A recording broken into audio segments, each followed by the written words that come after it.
샬롬 출애굽기 강의 37번째 약할 때 강함 대신에 찬양하면서 시작하겠습니다.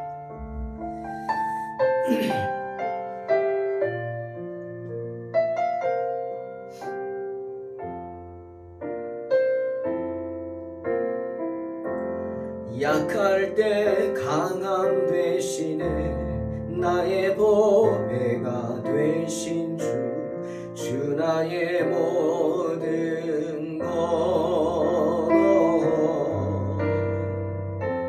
주 안에 있는 보물을 나는 포기할 수 없네 주 나의 모든 것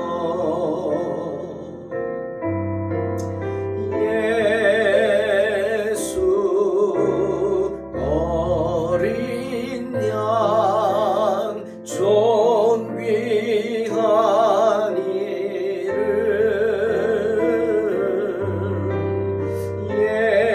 예수 어린 양 존귀한 이름 십자가 죄사하셨네 주님의 이름 찬양해 주 나의 모든 것 쓰러진 나를 세우고 나의 빈잔을 채우네 주 나의 모든 것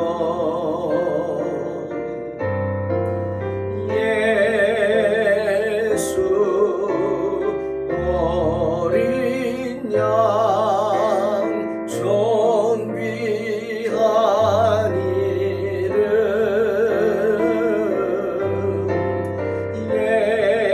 예수 어린 양 존귀한 이름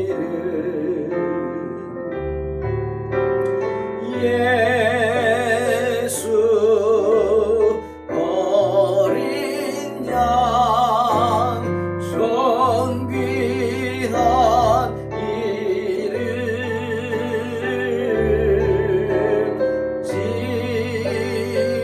Jesus Lamb of God mercy is your name 존귀한 이름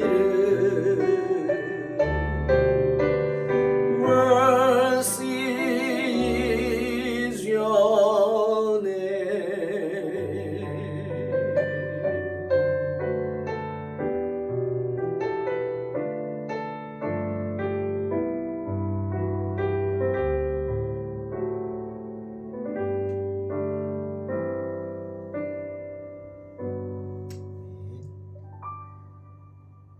출애굽기 11장 1절로 3절 봉독합니다.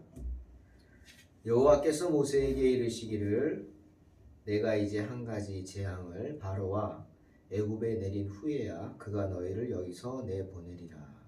그가 너희를 내보낼 때에는 여기서 반드시 다 쫓아내리니 백성에게 말하여 사람들에게 각기 이웃들에게 은, 금, 패물을 구하게 하라 하시더니 여호와께서 그 백성으로 애굽 사람의 은혜를 받게 하셨고 또 그 사람 모세는 애굽 땅에 있는 바로의 신하와 백성의 눈에 아주 위대하게 보였더라.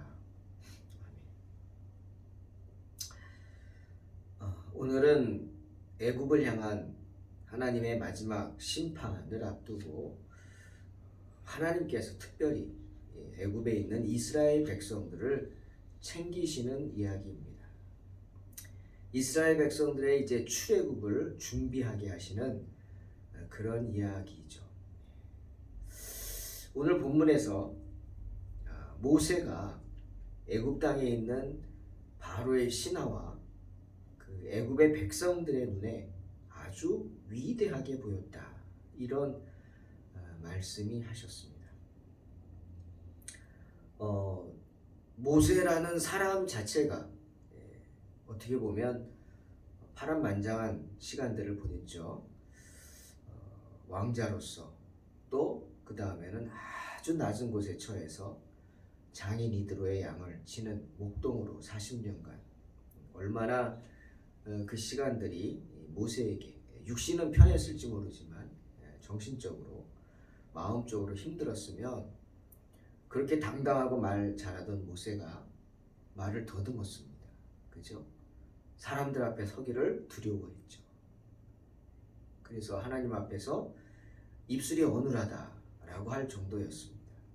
그렇게 낮아졌는데 그렇게 낮아져서 스스로가 못나고 정말 못났다고 생각한 모세를 하나님은 오늘 어떻게 애굽이라는 당시 그 최고의 도시죠. 애굽이란 나라의 그 최고의 도시 그곳에 있는 바로 그 당시에 강대국의 지도자 바로와 그 다음에 바로의 신하들과 그리고 애굽 백성들의 눈에 위대하게 그것도 아주 위대하게 보였더라. 성경은 분명히 말씀하십니다. 무슨 뜻이죠? 은혜죠. 은혜. 하나님의 은혜입니다. 아무리 못난 사람도 하나님이 세우시면 높아지는 줄로 믿습니다. 아무리 내가 부족하고 못나 보여도 하나님이 택하여 세우시면 크게 될 줄로 믿습니다. 모세는 마치 신과 같이 대접을 받았어요. 바로가 보기에 모세는 하나님의 사자 이상의 신처럼 느껴질 정도로 대단하게 보였다. 누가 그렇게 하셨죠? 하나님이 하시고 모세가 한 일은 뭐예요? 순종할 뿐이에요. 그렇다면 모세가 이끌고 하나님이 사랑하시는 하나님의 백성들은 어땠을까 하는 이야기입니다. 사랑하는 성도 여러분, 우리에게 하나님은 어떠한 존재일까요? 거꾸로 하나님은 우리를 어떻게 생각하실까? 한번 생각해 보시기 바랍니다. 이사야 43장에서 하나님께서 이스라엘 백성들을 어떻게 생각하시는지 구체적으로 말씀하십니다. 읽습니다. 야곱아, 너를 창조하신 여호와께서 지금 말씀하시느니라. 이스라엘아, 너를 지으신 이가 말씀하시느니라. 너는 두려워하지 말라. 내가 너를 구속하였고 내가 너를 지명하여 불렀나니 너는 내 것이라. 내가 물 가운데로 지날 때 내가 너와 함께 할 것이라. 강을 건널 때 물이 너를 침몰하지 못할 것이며 내가 불 가운데로 지날 때 타지도 아니할 것이요 불꽃이 너를 사르지도 못하리니 대저 나는 여호와 내 하나님이요 이스라엘의 거룩한 이요 내 구원자입니다. 이집트를 주고 너를 되찾았고 에티오피아와 스바를 주고 너를 찾아왔다. 너는 눈에 넣어도 아프지 않을 나의 귀염둥이 나의 사랑이다. 그러니 어찌 해안 지방을 주고라도 너를 찾지 않으며 부족들을 내주고라도 너의 목숨을 건져내지 않으랴. 공동번역본으로 읽었습니다. 사랑하는 성도 여러분, 우리는 주님께 그런 존재입니다. 우리를 사랑하시는 주님의 사랑은 그렇게 물불을 가리지 않는 사랑이죠. 물불을 가리지 않습니다. 거대한 이집트 땅을 준다 해도 기름진 에티오피아 땅과 스바 땅을 준다 해도 맞바꾸지 않을 정도로 귀한 존재가 바로 저와 여러분입니다. 이스라엘 백성이죠. 그러니 이사야 43장 5절부터 그 뒤에 21절까지 보면 두려워하지 말라. 내가 너와 함께하여 내 자손을 동쪽에서부터 오게 하며 서쪽에서부터 너를 모을 것이며 내가 북쪽을 향해서도 외치리라. 그들을 어서 내놓아라. 남쪽을 향해서도 외치리라. 그들을 잡아두지 마라. 아무리 먼 데서라도 나의 아들들을 데려오너라. 땅 끝에서라도 나의 딸들을 데려오너라. 나의 이름을 부르는 나의 백성, 나에게 영광을 돌리라고 창조한 사람들, 내가 빚어 만든 사람들을 모두 오게 하여라 라고 말하겠다 하십니다. 세상을 향해서 나의 백성을 내어놓으라고 외치시겠다는 거죠. 우리를 사랑하시는 주님은 나는 여호와 너희의 거룩한 이요 이스라엘의 창조자 너희의 왕이다 분명히 말씀하십니다. 또한 주님은 어떤 분이냐? 16절에 바다 가운데 길을 내시고 거센 물결 가운데 통로를 내시는 분이다 분명히 말씀하십니다. 홍해 바다를 가르신 이를 말하는 거죠. 그 하나님께서 우리를 괴롭히는 자들, 하나님의 자녀를 괴롭히는 자들에게 이렇게 선포하십니다. 다시는 일어나지 못하게 거꾸러뜨리고 꺼진 심지처럼 사그러뜨리고 병마와 기마를 출동시켜 군대와 용소를 출동시켜 막겠다 하십니다. 그러니 너희는 이전 일을 기억하지 말고 옛날 일을 생각하지 말라. 보라 내가 새 일을 행하리니 이제 나타날 것이라 말씀하십니다. 소망을 주시는 겁니다. 그리고 세상을 향해서는 이렇게 경고하십니다. 이사야 43장 21절 이 백성은 내가 나를 위하여 지었나니 나를 찬송하게 하려 함이니라. 아멘. 사랑하는 성도 여러분, 이것은 세상은 물론이고 오늘 애굽에 하시는 주님의 무서운 경고입니다. 이스라엘 백성들을 핍박하고 놓아주지 않으려고 하는 애굽에 하시는 무서운 경고죠. 이 백성은 내가 나를 위하여 지었다. 나의 찬송을 부르게 하려 합니다. 그러니 내보내라는 거죠. 모세가 그러잖아요. 백성들과 함께 광야에 가서 하나님께 제사를 드리겠다. 하나님을 찬양하겠다는 이야기죠. 뿐만 아니라 주님은 애굽에는 이런 무서운 경고를 하시고 이스라엘 백성들에게는 이렇게 말씀하셨어요. 우리 출애굽기 3장 21절 22절에 말씀하셨죠. 내가 애굽 사람으로 이 백성에게 은혜를 입히게 할지라 너희가 나갈 때 빈손으로 가지 아니하리라. 후에 이스라엘 백성들이 애굽에서 나갈 때 쫓겨가듯 빈손으로 가지 않게 하시겠다 분명히 말씀하신 겁니다. 그런데 이스라엘 백성들이 이제 애굽에서 그 노예 생활의 마지막 날을 맞이하여 이제 애굽에서 나갈 때가 됐는데 애굽 백성들이 어떻게 했어요? 빈손으로 쫓아내려고 했습니다. 이스라엘 백성들에게 노역을 시키고 혹사를 시켰던 그 애굽의 감독들이 백성들에게 품삯을 주지 않고 빼앗아서 그들을 빈손으로 돌려보내려고 하였습니다.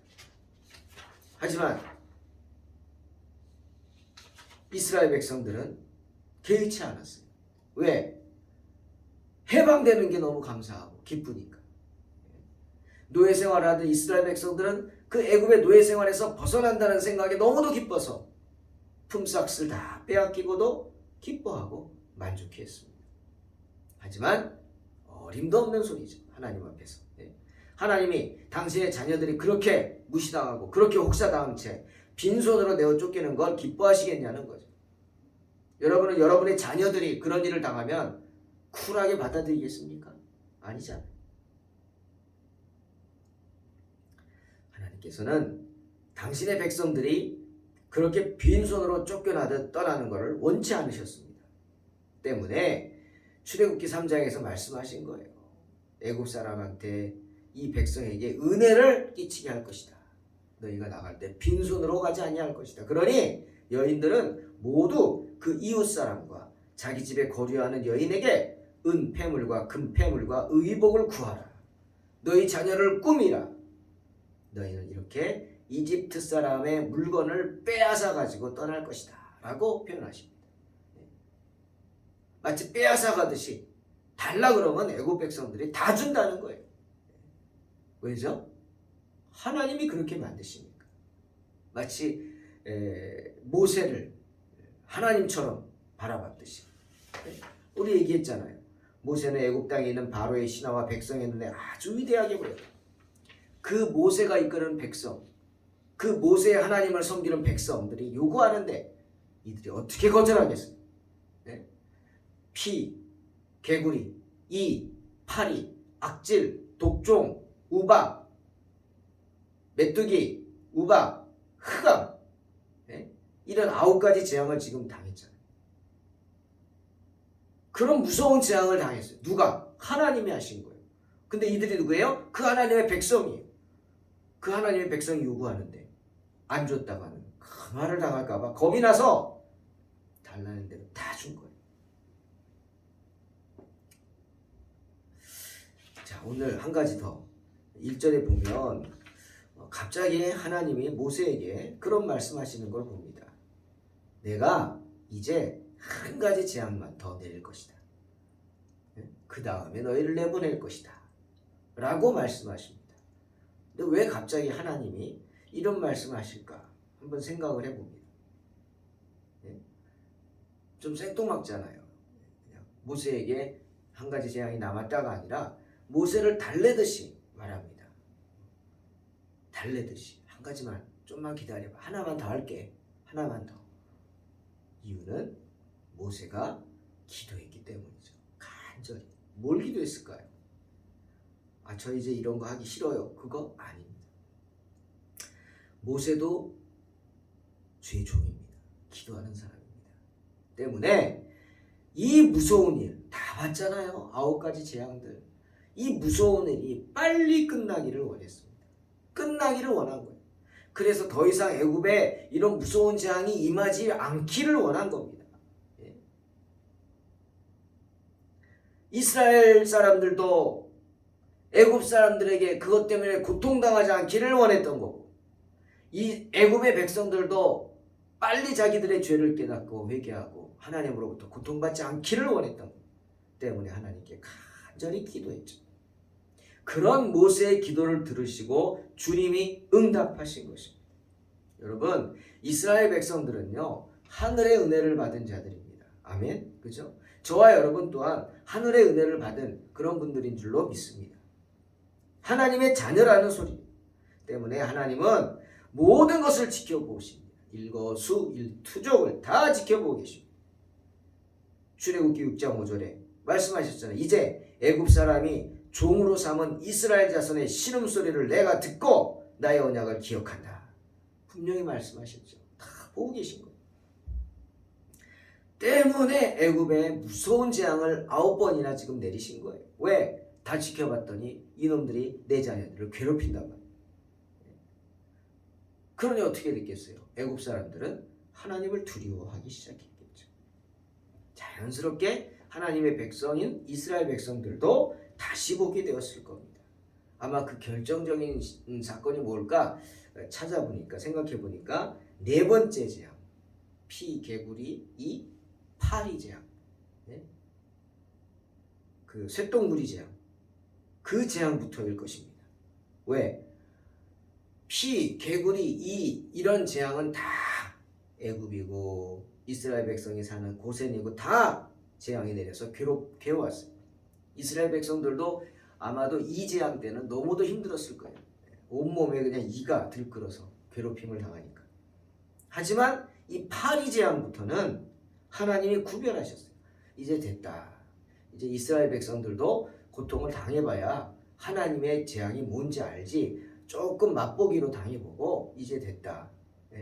실제적으로 이스라엘 백성들은 이 재앙만이, 왜? 다른 거는 육체적인 괴롭힘은 안 당했으니까 이 재앙을 당하고 힘들었을 거예요. 사탄의 말처럼 가죽을 바꾼다고 그랬잖아요. 내가 육신의 고통을 당해야 재앙이 뭔지 아는 거죠. 바라만 봐서는 안 되는 거예요. 하지만 4번째 재앙부터는 구별하셨어요. 애굽의 백성들도 그걸 봤어요. 고센 땅에는 무서운 악질의 재앙도, 독종의 재앙도, 우박도, 메뚜기와 황충 때도, 그리고 흑암, 이런 재앙도 고센 땅엔 내리지 않았어요. 그러니 그동안 자신들이 그렇게 멸시하고 천대하고 종이라고, 나라도 없는 종이라고 이렇게 무시하던 이스라엘 백성들을 다시 보게 되지 않았겠습니까? 오늘 말씀처럼 모세는 바로의 신하와 백성들의 눈에 아주 위대하게 보였대요. 때문에 하나님께서 이스라엘 백성들에게, 애굽인들에게 구하라고 하는 거예요. 너희가 원하는 걸 달라고 해라. 다 줄 것이다. 다 줄 것이다. 이제 미움과 멸시를 받던 이스라엘 백성들이 애굽인들에게 경외의 대상처럼 됐어요. 존경의 대상이 된 거예요. 무서워하는 사람들이 된 거예요. 어떻게 이렇게 됐어요? 사랑하는 성도 여러분, 하나님은요, 하나님을 영화롭게 하는 자들에게는 그 영화를 베풀어 주십니다. 하나님을 영화롭게 하는 자는 하나님께서 그를 영화롭게 하신다는 말입니다. 갈라디아 6장 7절, 스스로 속이지 말라. 하나님은 업신여김 받지 아니하시나니 사람이 무엇으로 심든지 그대로 거두리라. 잘 알죠? 뿌린 대로 거두리라 하는 말씀입니다. 이 말씀의 진정한 의미가 뭘까요? 사람은 속일 수 있어도 하나님은 속일 수 없다는 것입니다. 겉으로만 믿는 척해서는 안 되고 진정 마음 깊숙한 뼛속까지 주님을 믿는 신앙으로 가득 차야 된다는 겁니다. 그렇게 마음과 정성과 힘과 뜻을 다해서 하나님을 영화롭게 하는 자를 하나님은 들어 쓰십니다. 그래서 더욱 영화롭게 하여 주실 줄로 믿습니다. 사랑하는 성도 여러분, 잠언 4장 8절, 그를 높이라. 그리하면 그가 너를 높이 들리라. 만일 그를 품으면 그가 너를 영화롭게 하리라 말씀하십니다. 오늘 말씀에서 보듯이 주님은 주님을 높이는 사람을 결코 외면치 않으십니다. 그래서 어디서든지 하나님의 자녀가, 주님을 높이는 하나님의 자녀가 억울함을 당하지 않게 하시고 빈손으로 쫓겨가듯 나가지 않게 하십니다. 그러니 언제나 주님만을 높이며 섬기는 복된 성도들이 되시기를 주의 이름으로 축원합니다. 기도하겠습니다. 하나님 감사합니다. 언제나 주님만을 영화롭게 하며 주님만을 높이는 성도들이 되기를 원합니다. 하나님을 영화롭게 하는 자는 하나님께서 영화롭게 하여 주실 줄로 믿습니다. 우리의 부족함을 아시는 주님, 어떠한 형편과 처지에서도 주님 앞에 신실하게 주님 맡겨주신 일을 감당하는 복된 성도들이 되게 하여 주시옵소서. 그를 높이라. 그리하면 그가 너를 높이리라. 높이 들리라. 만일 그를 품으면 그가 너를 영화롭게 하리라. 말씀처럼 주님만을 높이는 복된 성도들이 되게 하여 주시옵소서. 예수님의 이름으로 기도하옵나이다. 아멘. 믿음으로 승리하시기 바랍니다.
예수